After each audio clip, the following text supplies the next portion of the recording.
कैसे हैं आप सब लोग। आप सभी को जय श्री राम। आज की वीडियो शुरू करते हैं। एक शंक्वाकार टेंट में 25 आदमियों को बैठना है। प्रत्येक व्यक्ति को 4 मीटर स्क्वायर जगह और सांस लेने के लिए 80 मीटर क्यूब हवा चाहिए। तो उस टेंट की ऊंचाई क्या होगी। एक शंक्वाकार टेंट है, ठीक है। जैसे जैसे कहते हैं वैसे वैसे हम आगे बढ़ते हैं, तो रास्ता अपने आप बनता चला आता है। तो इसमें 25 आदमी बैठ सकते हैं। तो आदमी जमीन पे ही तो बैठेंगे, है ना। जो इसका बेस है ना, वृत्ताकार बेस, इसी पे तो बैठेंगे, इसी के एरिया को तो कवर करेंगे। और एक व्यक्ति को कितनी चाहिए, 4 मीटर स्क्वायर की जगह। और आदमी कितने बैठे हैं, 25। तो इसके हम आधार का क्षेत्रफल निकल जाएगा मेरा। तो देखो आदमी कितने हैं, आदमी है आपके 25, ठीक है। और तो टेंट का फर्श, जो टेंट है, टेंट के फर्श का क्षेत्रफल,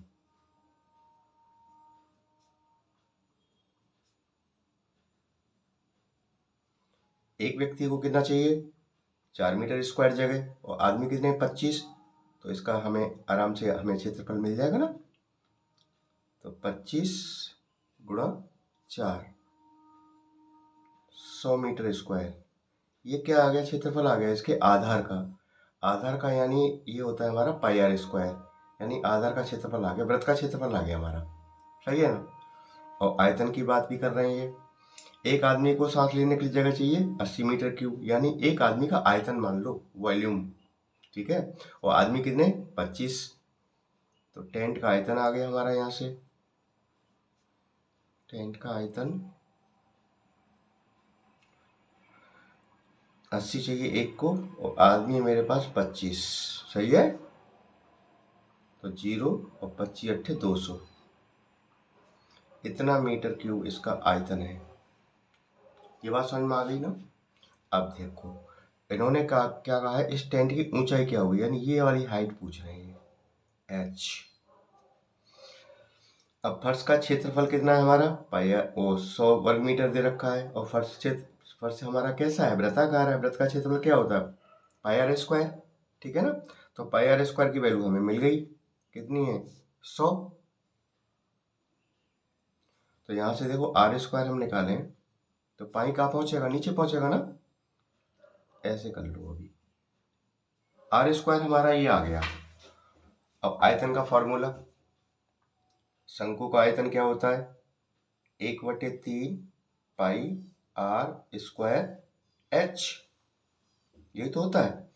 वॉल्यूम मुझे पता है टेंट का कितना है, 2000 मीटर क्यूब है। तो यहाँ 2000 लिख लूंगा मैं, 1/3 पाई के पाई रखो, आर स्क्वायर, देखो आर स्क्वायर है ना, आर स्क्वायर तो मैंने स्पेशल निकाल ही रखा है। इस आर स्क्वायर की जगह पे क्या रख देंगे, 100/पाई, यानी इसकी जगह पे 100/पाई आ जाएगा। और एच आपको निकालनी है, पाई से पाई को काट डालो, क्रॉस मल्टीप्लाई कर लो, 3 का तो इससे हो जाएगा, 100h इधर आ जाएगा, है ना। 100h इज इक्वल टू 2000 गुणा 3, सही है। तो यहाँ से h इज इक्वल टू आ जाएगा 2000 गुणे 3, और 100 कहाँ पहुँचेगा, इसके नीचे, नीचे पहुँचा दो, 2 जीरो से 2 जीरो हटा दो, 20 या 60, 60 मीटर उसकी ऊंचाई आ गई टेंट की। यही आपका आंसर है इसमें, समझ में आ गया होगा ना। अगला क्वेश्चन लेते हैं।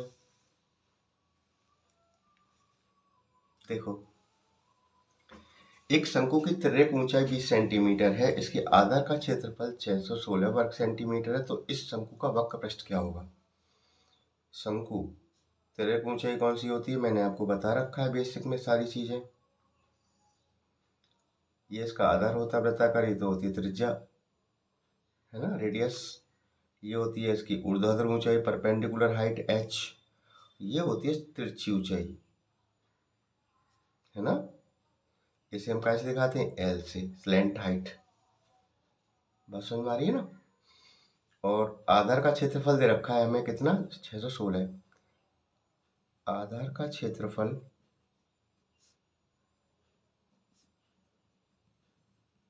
616। और आधार कैसा होता है, वृत्त होता है इसका, सर्कल। तो यानी सर्कल का फॉर्मूला क्या होता है, पाई आर स्क्वायर, यानी पाई आर स्क्वायर की वैल्यू दे रखी 616। तो are square is equal to 616 upon pi, pi की वैल्यू 22/7 रख दो। ये बात समझ में आ गई। इसे सॉल्व कर लो तो देखो आर इज इक्वल टू आता है, R square is equal to आता है आपका 4 × 49। सॉल्व कर लो, देखो मैं बताता हूँ कैसे करते हैं इसको।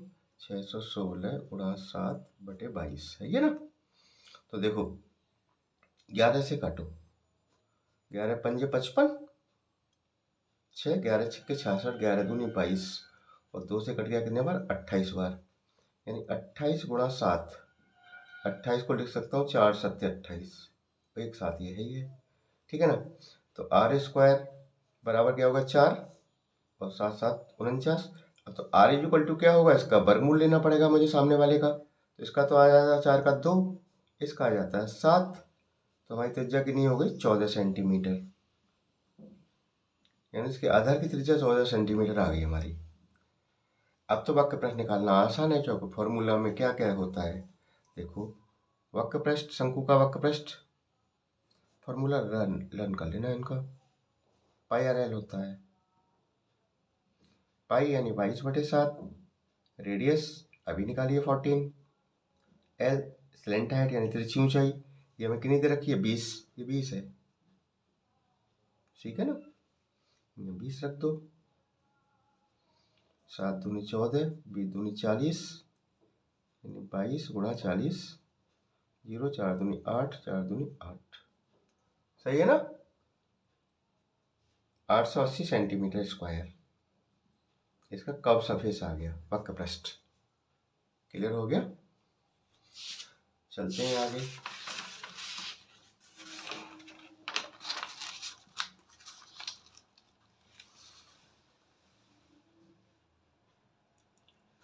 देखिए क्वेश्चन नंबर 3 क्या कहता है, एक शंक्वाकार पात्र की ऊंचाई व तिर्यक ऊंचाई क्रम से दे रखी है। एक शंक्वाकार पात्र है, कोई बर्तन है इस टाइप का, शंक्वाकार है यानी कॉनिकल है। ये इसकी परपेंडिकुलर हाइट होती है, ऊर्ध्वाधर ऊंचाई, ये इसकी त्रिज्या होती है, और ये स्लेंट हाइट, ये एल, ये एच और ये आर, ये तुम्हें पता है। इन्होंने कहा है इसकी ऊंचाई व तिर्यक ऊंचाई दे रखी है, यानी एच और एल दे रखा है। एच इज इक्वल टू हमारा 12 सेंटीमीटर और एल दे रखा है आपका 13 सेंटीमीटर।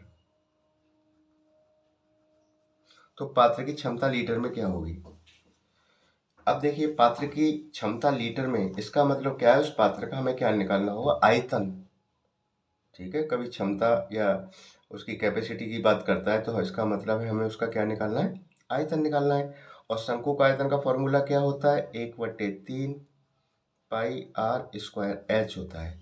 तो इसको निकालने के लिए, आयतन निकालने के लिए मुझे किसकी इसकी जरूरत पड़ेगी, एक तो त्रिज्या की और एक ऊंचाई की।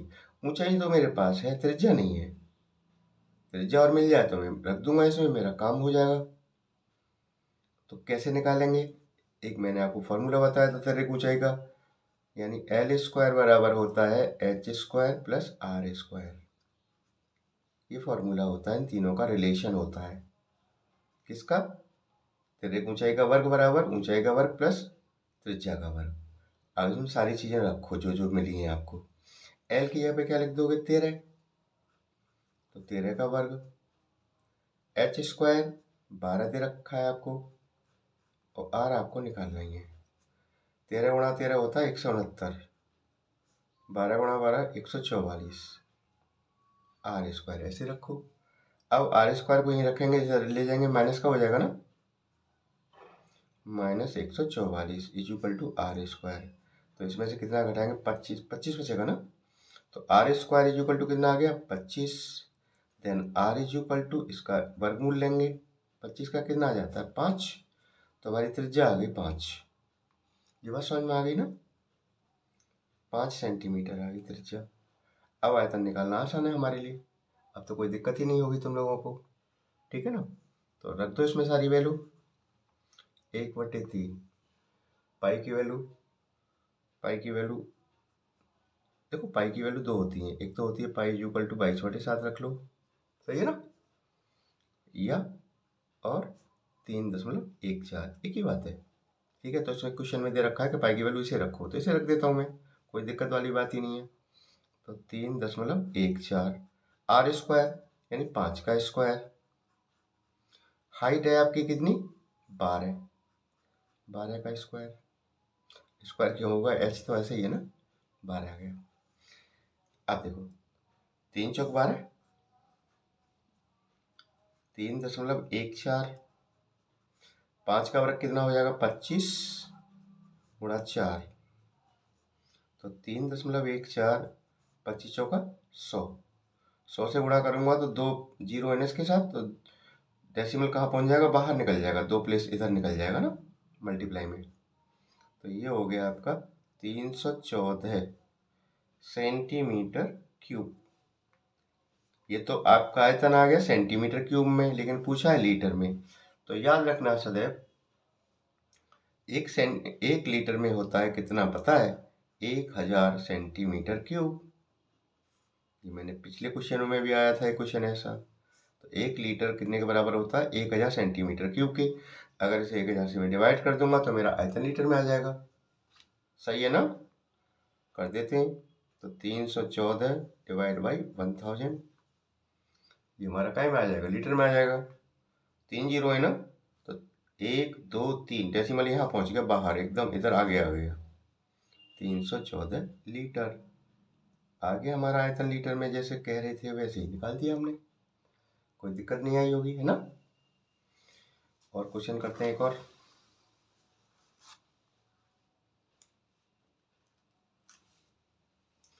देखो एक शंकु के छिन्नक यानी फ्रस्टम ऑफ कोन की ऊंचाई 18 सेंटीमीटर है, बड़े आधार की त्रिज्या 25 सेंटीमीटर, छोटे आधार की त्रिज्या 20 सेंटीमीटर से पिघलाकर 2 सेंटीमीटर व्यास वाले कितने गोले बनाए जा सकते हैं।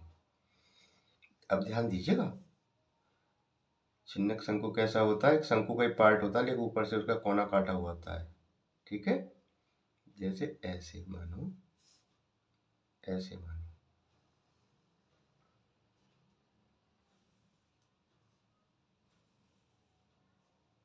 तो ये शंकु होता है ऊपर से, लेकिन ऊपर से हटा दिया, इसको काट दिया, ऐसे करके काट दिया उसको। तो ये हमारा होता है छिन्नक शंकु, शंकु का छिन्नक यानी फ्रस्टम ऑफ कोन। देखो ये भी वृत्ताकार है, इसका वो है सिरा, ये भी वृत्ताकार है, इसकी बड़ा वाला सिरा ये है, इसकी त्रिज्या ये होगी, ये छोटा वाला सिरा है, इसकी त्रिज्या ये होगी, यही तो कह रहे हैं। तो देखो इसमें बड़ी वाली उन्होंने कहा है बड़े आधार की त्रिज्या, बड़ा आधार ये है मेरा, छोटा आधार मेरा ये है, बड़े आधार की त्रिज्या 25 सेंटीमीटर, यानी ये R1 मान लूं मैं, R1 दे रखी है 25 सेंटीमीटर, और वो कह रहे हैं छोटे आधार की त्रिज्या 20 सेंटीमीटर, छोटा आधार मेरा ये है, इसे R2 ले लेते हैं, यह 20 सेंटीमीटर, और इसकी ऊंचाई 18 है, यानी ये वाली ऊंचाई हमारी कितनी है 18।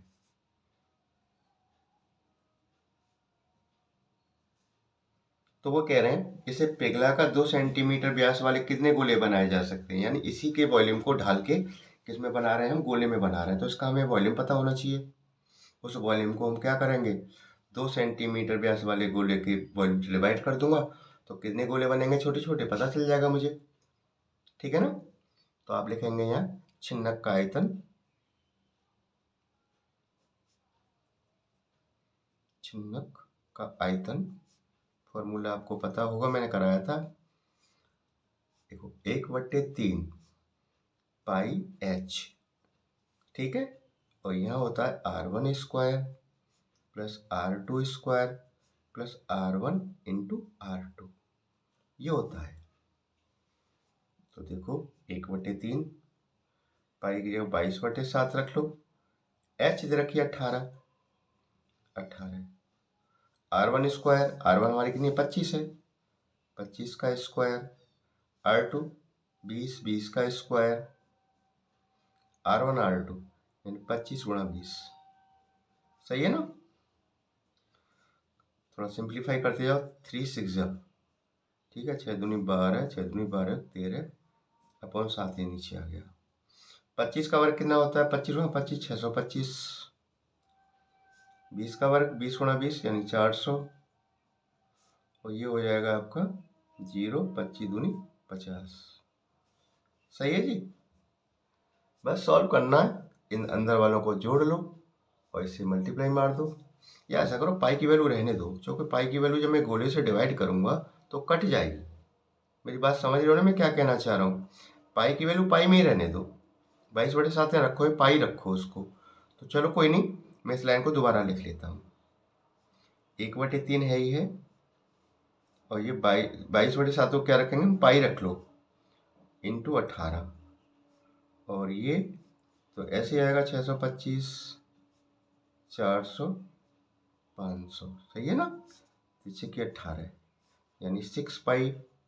इनको जोड़ लो, ये हो जाते हैं आपके 600 1100, ये हो जाता 1525 1525। ठीक है, 6 से गुणा मार दो इसमें, ये आएगा 9150 पाई सेंटीमीटर क्यूब। इसका आयतन आ गया जी। सही है, हमारे छिन्नक का आयतन आ गया। अब इस छिन्नक को पिघलाकर गोले बनाए जा रहे हैं छोटे छोटे। अब देखो, गोले का आयतन का फॉर्मूला अभी नेक्स्ट वीडियो में आते हैं, कराएंगे आपको हम, लेकिन ये पहले ही आ गया क्वेश्चन तो कर देता हूँ। अगले वीडियो में मैं आपको गोले के बारे में बताऊंगा सब कुछ। हमारा ये शंकु चल रहा है, बेलन हो गया, घन घनाभ हो गए, इसके बाद गोले का ही नंबर है। तो देखिए गोले का आयतन का फॉर्मूला क्या है,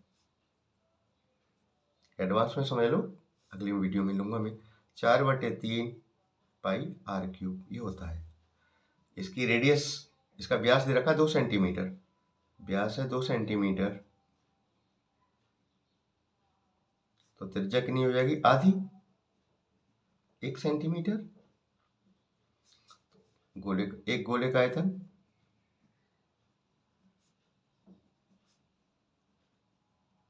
4/3 पाई की पाई रखो, r³, r हमारा कितना 1 है, 1 का क्यूब। ठीक है ना?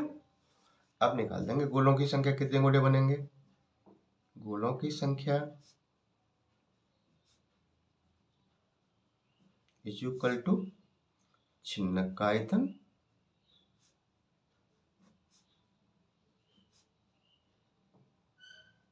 यानी volume of frustum of cone upon एक गोले का आयतन।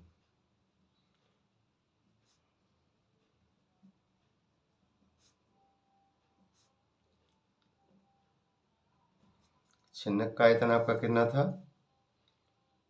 9150 पाई, 9150 पाई अपॉन गोले का आयतन बताया मैंने फॉर्मूला 4/3 पाई r³ होता है। 4/3 पाई r क्या है? 1 है, 1 का क्यूब तो 1 ही होता है, 1 से कोई फर्क नहीं पड़ता, यानी ये हो गया 4/3 पाई। तो 4/3 कहाँ पहुंच जाएगा? ऊपर, पाई नीचे है, ये आपका पाई से पाई कैंसिल कर दो। सही है ना? अब सिंप्लीफाई कर लो, 3 का गुणा कर दो, 3 का गुणा कर रहा हूँ ऊपर देखो, 0 × 5 = 15, 3 × 3 और 1 4, 3 × 27, 4 से डिवाइड मार दो इसमें, है ना? ये आपका आ जाता है, ये आएगा 4 × 6 = 24, 68 62, यानी ये आपका आ जाता है 6862। कितने गोले बन जाएंगे? डिवाइड तो कर लोगे ना 4 से, इसमें कितने गोले बनेंगे? ठीक है ना? तो अगली वीडियो में मैं आपको गोले से संबंधित क्वेश्चंस कराऊंगा। Thank you.